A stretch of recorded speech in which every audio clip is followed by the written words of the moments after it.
All right. This is Chapter Check-ins, Chapter 3, Skin Structure and Growth. Again, I'm just going to go through the questions and I'll give you the answer. If I don't know it, I'll tell you I don't know it. I don't know the whole book. But I also have a lot of experience in life in general, so that does help me kind of dissect these questions and come up with some critical thinking skills of what the answers might be. So let's go through them, starting with number 1. All of the following are reasons cosmetologists should understand skin structure and growth. Except what? So here's what I'm going to do. I'm going to quickly glance through the first couple of words of each of these and see if I can eliminate a couple of them because I don't feel like reading all that. So let me read the question again. All of the following are reasons cosmetologists should understand skin structure and growth, except. So all of these reasons should be reasons why we need to understand skin structure and growth, but one of them is not going to make sense. So which one doesn't look like the other ones, basically? A, providing excellent skincare. B, advising clients on protecting. C, advising clients on how to improve. D, diagnosing and providing treatment. Ding, ding, ding. We never diagnose anything to have to do with the hair, skin, or nails. We are not doctors. We can say, it appears you may have. Please see your doctor. So I'm going to go with D for number 1. That is correct. You'll often see me looking to the left. I do have the answer key over here because, again, like I said, I don't know every single question in the book. And these are not guaranteed to show up on your test, but if you know these answers and you understand these questions, you are more likely to pass. So, number 2, the medical branch of science that deals with the study of skin, its functions, and diseases is, well, if you've been around, you know that a dermatologist is a person who deals with the study of the skin. So the correct term would be dermatology B. Number 2 is B. Which layer of the epidermis forms a unique fingerprints and footprints and is only located on the palms of the hand, the soles of the feet, and the digits? I believe it's the lucidum, and this is one of those questions that there's no way to reasonably deduct and come up with an answer. So, just because I've done this enough times, germitative and where everything starts, that kind of thing. So, I believe it's A. Number 3 is A. The stratum lucidum is where you get your fingerprints and your footprints. If you can remember that, you're okay. What gives the body smoothness and contour while providing a protective cushion for the skin? Which one of these answers provide cushion? Well, that's an easy way to pull something out. Erector pili muscles, goosebumps do not provide cushion. Dermal papillae, nope, that's bumps, doesn't provide cushion. Subcutaneous tissue, oh, I like that. And keratin. Keratin definitely does not provide cushion for the skin. So it has to be C, subcutaneous tissue. Verifying, and yes, that is correct. All right, number 5, the layer of the skin that is seen and treated by the cosmetologist is... Which one of these is the layer of skin that is treated by the cosmetologist? All right, well, I can get rid of keratin, I can get rid of melanin. Neither one of those makes sense. They are not layers of skin. They are in the skin, but they are not layers themselves. Spinosum and corneum. Well, corneum, because I just know it from memory, I believe is the answer.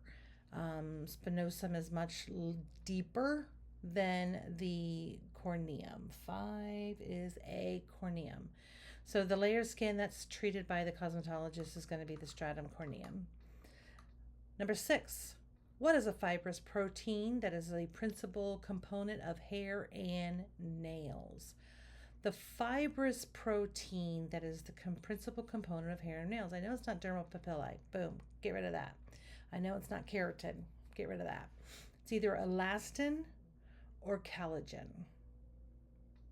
I believe it's D. 6. Oh. Oh, protein. I'm sorry. That's why I got it wrong. All right, so I did not pick up on that word. What is the fibrous protein? That is the principal component of hair and nails. I did not read that correctly. So the answer is going to be A, keratin. Keratin is a protein. The other ones do not make sense. So my apologies. Again, don't come for me. I don't know the entire book. 7. Nerve fibers that send messages to the central nervous system and brain to react to heat, cold, touch, pressure, and pain. Well, those all sound like sensory things. So the only one that has the word sensory in it is A, sensory nerve fibers. So number 7 is A. Number 8, which nerve fibers in the skin stimulate muscles? Well, it can't be the sensory because we just answered that one in the one before. Secretory nerve fibers I've never heard of. Motor nerve fibers, I like that. Autonomic nerve fibers. Autonomic is not the answer. Muscles would not be autonomic. So they have to be the motor nerve fibers. So the answer to number 8 is C. Which sentence best defines melanin? Again, I'm going to read the first couple letters or words rather and see if I can get rid of a couple of things because I don't want to read all of it. So fibers connect to tissue. Nope, not that. Fatty or oily substance. No. Fibrous protein of cells. Fibrous protein of cells. No. Tiny grains of pigment. I kind of saw that when I first slipped onto this question, so I kind of knew that was the answer, but I wanted to read all of them just to make sure. So these tiny grains of pigment are produced by melanocytes in the stratum dermatitivum. So the best defines melanin is the tiny grains of pigment. 9 is B. 10. Which sentence best describes the difference in functions in pheomelanin and eumelanin in the skin? All right, so which one of these best describes the difference in functions? So how is pheomelanin and eumelanin different? That's what it's asking. So which one of these sentences describe that? So, well, they all start with a person. I can see that. They all start with predominantly. This one starts with pheomelanin,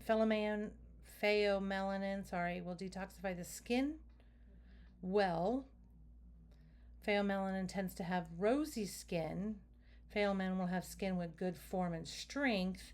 Pheomelanin will have good muscle stimulation. Okay, I can start getting rid of a couple of these because the functions of pheomelanin and eumelanin are not going to be detoxify. They're not going to give it form and strength. And they're also not going to have good muscle stimulation. But they are going to predominantly have rosy skin.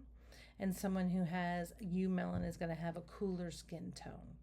So because I know that pheomelanin is your red and your eumelanin is your browns to blacks or your cools. So that's why I know the answer to this question, and it's going to give rosy skin. So the answer to number 10 is B. Number 11, the melanin produced by the body that is red to yellow in color is, well, we just talked about pheomelanin up here giving rosy skin, so that's a pretty good indication that number 11 is B, pheomelanin. That is correct. Number 12, blank helps protect sensitive cells from UV rays. So what helps protect the cells from UV rays? Is it elastin, sebum, keratin, or melanin?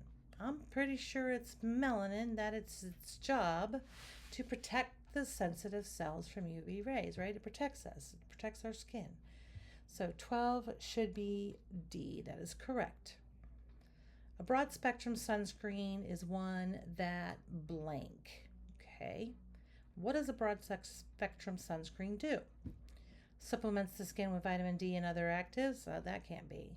Protects the skin in a wide range of weather conditions. Wide range of weather conditions. That implies the cold. That implies rain. I don't think our sunscreen is going to protect us. While if you have it, you'll get protected from the sun, but in a hurricane, don't think so. Provides protection for all skin tones. Well, that's true, but that's kind of a silly statement. And oftentimes, Milady does this. Um, they're going to give you answers that may be accurate, but may not be the correct answer. So let's look at D. Has been shown to protect against UVA and UVB radiation from the sun. That is a very textbook definition answer, more so than any of the other ones. And that is the actual answer. So while C is true, it is not the most correct answer, and Milady likes to do that. So the answer to number 13 is D.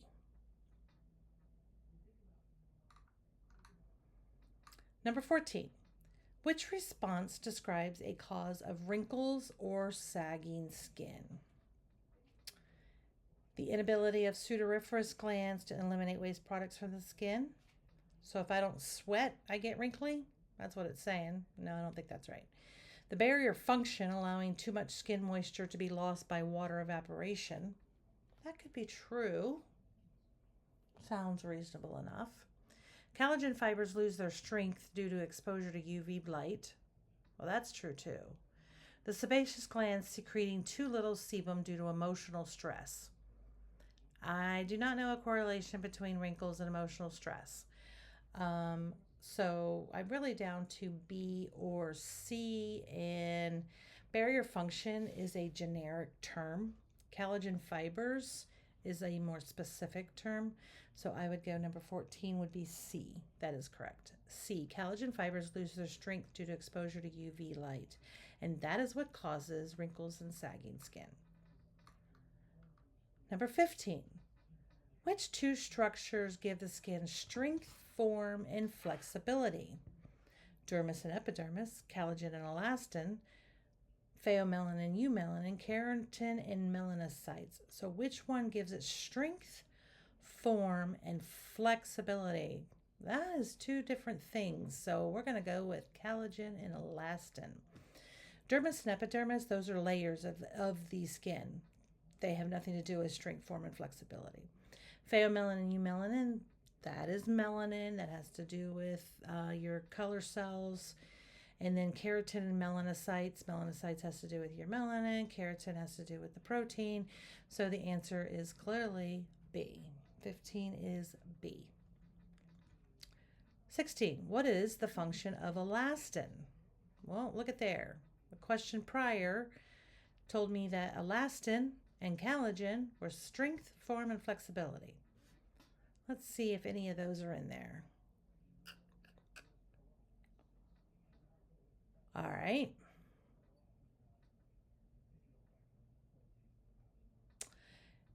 What is the function of elastin? It determines the depth of tone of an individual's skin, hair, and eye color. Definitely not. Lubricates the skin. No. Gives the skin flexibility and elasticity. Well, it is called elastin. Gives the skin form and strength. We're going to go with C. It gives the skin flexibility and elasticity. That would be correct. That is the definition of elastin, or, well, the function, excuse me. Number 17, Wanda's skin recently has been experiencing a significant number of new wrinkles. What could explain these new wrinkles? Wanda was recently working at an outdoor job that requires exposure to very cold temperatures, which weakens collagen fibers. Well, I like that. Wanda was using a new brand of shower gel. I don't need to go any further. That is not it. Wanda has started swimming frequently, which over moisturizes the skin and stimulates the erector pili muscles. That is not accurate.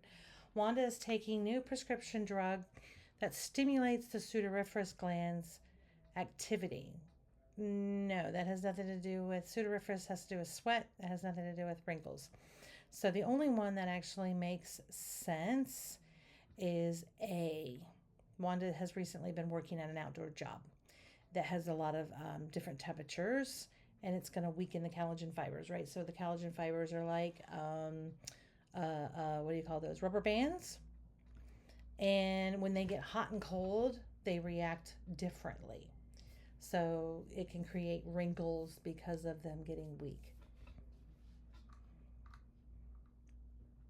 What is the function of the sebaceous glands? Well, I know there are the two glands that we pay attention to in cosmetology is your sudoriferous glands and your sebaceous glands. So sebaceous glands are there to secrete sebum. So let's see if we can find our answer. To secrete oil to lubricate the skin. I like that one. To secrete sweat. Nope, that is sebaceous glands, not, that is sudoriferous glands, not sebaceous. To produce a skin pigment, melanin, definitely not. To keep the skin moist, no. So the only one it can be is 18, has to be A. The function of the sebaceous glands is to secrete oil to lubricate the skin. Yes. What is the function of the sudoriferous glands? Well, we just talked about that. So if the sebaceous gland secretes oil, the sudoriferous gland is going to secrete sweat. So, or excrete sweat, excuse me. So the answer is D, to excrete sweat to regulate body temperatures and eliminate waste products. 20. Lately, a client has noticed body sweat much more than the typical in the past. Which situation could explain this increased perspiration? They allowed their hair to grow longer than usual. Okay. We'll hold. Taking a new prescription. Okay. Started using a new oil-based nail polish. Definitely not. Is using sunscreen with sun protection factor of 30 or higher. No, that's not going to be it. So they've allowed their hair to grow longer than their usual style, or they're taking a new prescription drug. Well, the only one that really fits is the client is taking a new prescription drug. So number 20 should be B. Yes, it is. 21. Which example illustrates the skin heat regulation function? Heat regulation function. It's the barrier function that prevents water evaporation. Melanocytes produce melanin. Sudoriferous glands excrete perspiration, and sebaceous glands secrete sebum. Which example illustrates the skin heat regulation function? Well, the only one that makes sense is going to be A. These are all true answers. They're all true statements, but they are not the correct answer. So 21. Wow. Excuse me, ma'am. I am wrong. Okay. Let me try to explain why I'm wrong. The barrier function prevents water evaporation. That is true. If all of your water evaporates, then your skin cannot regulate heat, right? But the function of the heat regulation within the skin is the sudoriferous glands because they excrete perspiration. This is a generic answer. This is the specific answer. So that's why C is going to be correct. So one of those things you're just going to have to look up. Didn't know that one. Well, I did know that one, but I didn't think of that one at the time. So if that makes sense. All of the following describe a defense mechanism the skin uses to protect the body except. All right, so all of these things are done to protect the body except one of them. So which one doesn't look like the other ones? The hydrolytic film prevents the skin from drying out. Yeah. The pH of the acid mantle protects from pathogens. Okay. Sebum secreted by the sebaceous glands protect the external dangers such as bacteria invasion. Sure. Hair follicles pull bacteria from the surface of the skin. I don't think that one's right. I do not. I've been doing this 30 years. I've never heard that before. I'm going to go with number 22 is D. The best, all three of these are defense mechanisms except D. That is correct, D. The hair follicles does not pull bacteria from the surface of the skin. Water is the number one nutrient of the body and composes what percentage of the body's skin? This is one of those things that if I'm going through the chapter, I'm going to tell you, you might want to know. It might be on a test. You might want to highlight, please pay attention to, those kind of things. So the answer is 50 to 70%. It's one of those things you just got to remember. It's 50 to 70%. For 23 is C. 24. Water loss through perspiration is an example of which function of the skin? All right, so when we perspire, we are getting rid of sweat, right? We're getting rid of toxins and stuff. So it has to be excretion. Let me just check, make sure I'm not crazy. Excretion. A is excretion. The water loss through perspiration, an example of which function of the skin? 25, last one. Which is a reasonable prediction of an outcome for a client who doesn't use a broad spectrum sunscreen with a sun protection factor of 15 or higher? The collagen elastin fibers will weaken and the client's skin will age prematurely. Well, that sounds very reasonable. The skin's hydrolipic film will break down and allow pathogens to penetrate the dry skin. Okay. Sebum on the epidermis will dry up, allowing the bacteria to penetrate the epidermis. The client will be susceptible to sensory processing disorder, causing a lack of tolerance to hot and cold sensations on the skin. So if I don't use sunscreen, see, here's where a lot of these are true, right? But if I don't use sunscreen with a sun protection factor of 15 or higher, the only thing out of all of that that's going to happen is A. Collagen and elastin fibers will weaken and the client's skin will age prematurely. So 25 is A. That is the answer. So I hope this helps you get through the test or your little study session for Chapter 3, Skin Structure and Growth. Talk to you next time, guys.